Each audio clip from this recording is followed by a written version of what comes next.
Halo guys, saya Adit di sini. Sebelum kalian menonton video ini, apabila ada yang merasa risih, jangan ditonton.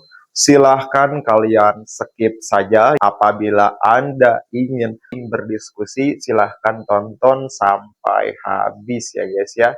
Dan jangan lupa untuk subscribe serta like video yang saya bagikan kali ini.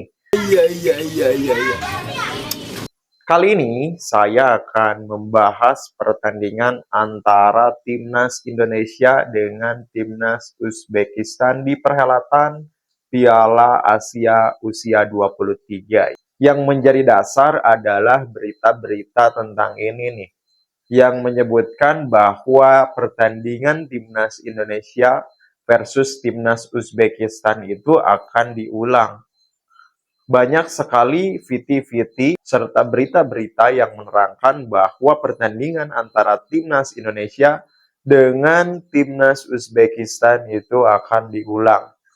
Nah, saya tidak habis pikir sebagai warga Indonesia, tentunya saya juga sebagai pendukung Timnas Indonesia. Sebagai warga Indonesia, saya juga kecewa dengan kepemimpinan wasit tadi malam. Tapi tidak seharusnya kita membuat video-video ataupun berita-berita semacam itu yang menyebutkan bahwa pertandingan Timnas Indonesia itu akan diulang. Sungguh menurut saya ini adalah hal yang sangat ironis sekali. Bagaimanakah akal sehat mereka itu dipakai untuk membuat VT-VT seperti itu dan untuk membuat berita-berita seperti itu? Berita-berita tersebut adalah berita-berita yang menurut saya menyesatkan teman-teman ya. Karena apa? Ini adalah pertandingan level Asia teman-teman, di mana AFC pasti sangat disorot sekali. Memang betul, langkah yang harus kita ambil itu adalah dengan melayangkan protes seperti yang sudah dilakukan oleh Ketum PSSI kita, Bapak Erick Thohir, yang langsung melayangkan protes kepada pihak AFC karena perangkat pertandingan pada pertandingan tersebut sudah mengecewakan pihak Timnas Indonesia. Bukan berarti pertandingan antara Timnas Indonesia versus Timnas Uzbekistan itu akan diulang. Karena apabila diulang, apakah kita akan menang ataupun kita akan menambah kesakitan dengan kekalahan yang sangat besar. Menurut hemat saya, kita terima-terima saja hasil pertandingan tersebut, teman-teman ya. Kita terima saja. Kenapa? Karena di atas kertas maupun di atas lapangan, setelah kita tonton pertandingan semalam, kita itu sangat tertinggal jauh dari segi taktikal ataupun kualitas para pemain. Terlihat lini tengah daripada Timnas Indonesia berhasil diobrak-abrik oleh lini tengah Timnas Uzbekistan, di mana tidak ada build up serangan yang seperti pertandingan sebelumnya melawan Korea ada. Tidak ada build up serangan yang mengalirkan bola antara pemain bertahan, gelandang, kepada kedua sisi sayap ataupun striker. Tidak ada build up seperti itu. Lini tengah kita dipatahkan dan dimatikan oleh para pemain Timnas Uzbekistan. Kita itu harus menerima seluruhnya. Kita itu harus menerima kekalahan tersebut. Karena secara umum kita kalah oleh Timnas Uzbekistan. Apabila pertandingan tersebut diulang, maka yang terjadi adalah kekalahan akan semakin besar. Karena motivasi daripada pemain kita itu sudah hilang, sudah tidak ada.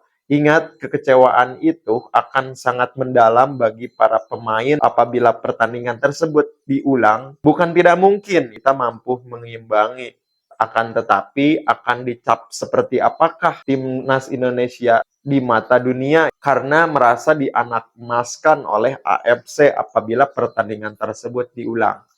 Sebaiknya kita itu harus menerima hasil tersebut dan berpikir ke depan apa yang sebaiknya dilakukan agar Timnas Indonesia tidak dipandang sebelah mata oleh mata dunia. Bagaimana cara untuk memperbaikinya? Yaitu adalah kita mengembangkan pemain-pemain muda dengan manajerial yang sangat bagus, yang sangat kompeten sekali, sehingga perjalanan ke depannya antar pemain itu bisa sangat mulus dan bisa bermain di level-level Eropa. Seperti apa yang sudah dilakukan oleh timnas Korea. Kita contoh saja sebuah kasus. Dulu ada pertandingan antara timnas Korea Selatan versus timnas Indonesia U19 yang kala itu dimenangkan oleh timnas Indonesia U19. Bibit-bibit para pemain kita itu sangat bagus sekali. Contohnya kita bisa mengalahkan timnas Korea Selatan pada waktu itu. Akan tetapi setelah menuju dewasa, bukannya semakin berkembang, tapi penurunan performa terjadi. Hal apakah yang menjadikan penurunan performa tersebut? Kita bandingkan saja yang menjadi bintang kala itu untuk timnas Indonesia adalah Evan Dimas Darmono. Sementara yang menjadi bintang pertandingan di timnas Korea Selatan pada waktu itu adalah seorang Hwang Hee-chan yang sekarang main di level Liga Inggris bersama Wolverhampton Wanderers. Kita bandingkan kedua pemain itu, perjalanan kedua pemain itu berhasil mana antara Evan Dimas Darmono dengan Hwang Hee-chan? Ya jelas, karena Hwang Hee-chan bermain di level Premier League, berarti keberhasilan berada di tangan seorang Hwang Hee-chan. Nah, pertanyaannya, ada apakah dengan perkembangan para pemain-pemain kita? Berarti ada yang kurang. Nah, hal itu yang harus kita benahi.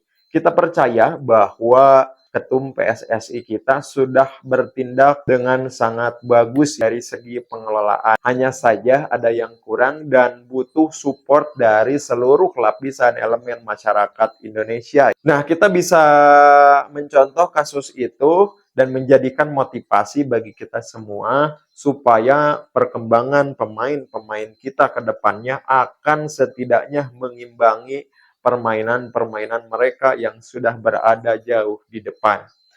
Sebetulnya pengelolaan manajerial pemain ataupun klub sepak bola, sekarang kita bisa mencontoh dari tim Serie B ya, yaitu Como. Nah, kebetulan tim Serie B yaitu Como itu saham terbesarnya dimiliki oleh orang Indonesia, yaitu pengusaha dari PT Jarum. Pengelolaan di tim Como itu sangat bagus sekali. Di antaranya salah satunya adalah para pemain dari FC Como itu harus minimal pendidikannya S1.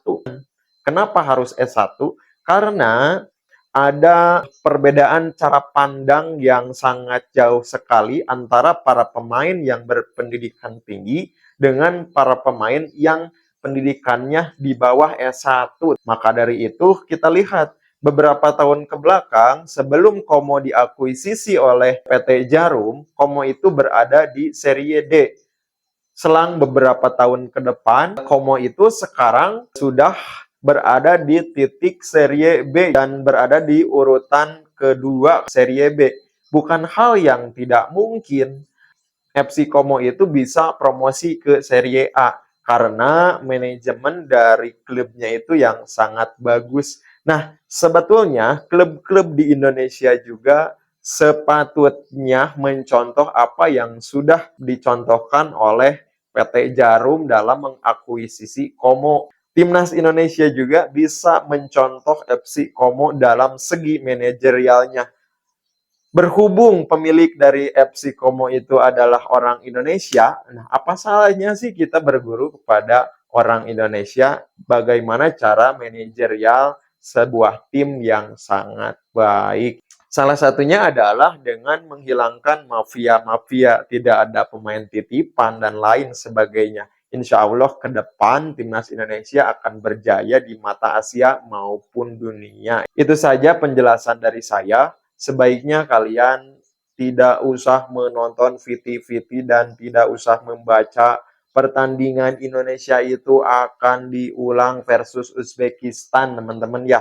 Kita optimis saja menatap pertandingan perebutan juara ketiga yang dapat meloloskan Indonesia menuju Olimpiade Paris. Kita tatap saja pertandingan tersebut dan kita introspeksi untuk perbaikan timnas Indonesia ke depannya. Hal-hal apa saja yang harus diperbaiki, kita tingkatkan lagi. Bukan berarti kepemimpinan Pak Erik itu kurang bagus ya, hanya saja perlu ditingkatkan. Dan peningkatan itu membutuhkan dukungan dari seluruh elemen. Bagi kalian yang suka dengan apa yang saya jelaskan, silahkan like serta subscribe ya.